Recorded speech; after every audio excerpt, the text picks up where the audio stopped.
বর্ষা এলেই সোনামুড়া শহরের বিভিন্ন রাস্তাঘাটের বেহাল চিত্র যেন নিত্যদিনের বাস্তবতা। টানা বৃষ্টিতে চলাচলের অযোগ্য হয়ে পড়েছে একাধিক সড়ক। কোথাও হাঁটু সমান জল, কোথাও আবার সেই জমে থাকা পানিতে নিশ্চিন্তে সাঁতার কাটছে হাঁস। সরকারের উন্নয়নের দাবির সঙ্গে এই চিত্রের বিস্তর ফারাক দেখে ক্ষোভে ফুঁসছেন সাধারণ মানুষ। অনেকে ব্যঙ্গ করে বলছেন, রাস্তা নয় যেন ছোট্ট জলাশয়। রবিবার ছুটির দিনে এই ক্ষোভ বিস্ফোরিত হয় সোনামুড়া নগর পঞ্চায়েত এলাকার ঠাকুরমুড়া দোকান চৌমুনিতে। দীর্ঘদিন ধরে রাস্তার বেহাল দশা ও জলাবদ্ধতার প্রতিবাদে স্থানীয় বাসিন্দারা রাস্তা অবরোধে সামিল হন।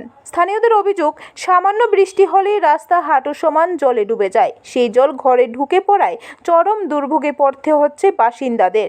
প্রতিদিন এই রাস্তা দিয়ে যাতায়াত করেন সোনামুড়া নগর পঞ্চায়েতের ভাইস চেয়ারপারসন শাহজাহান মিয়া। তবু দীর্ঘদিন ধরে সমস্যার কোনো স্থায়ী সমাধান হয়নি বলে অভিযোগ তুলেছেন এলাকাবাসী। ব্যুরো রিপোর্ট, খবর ত্রিপুরা।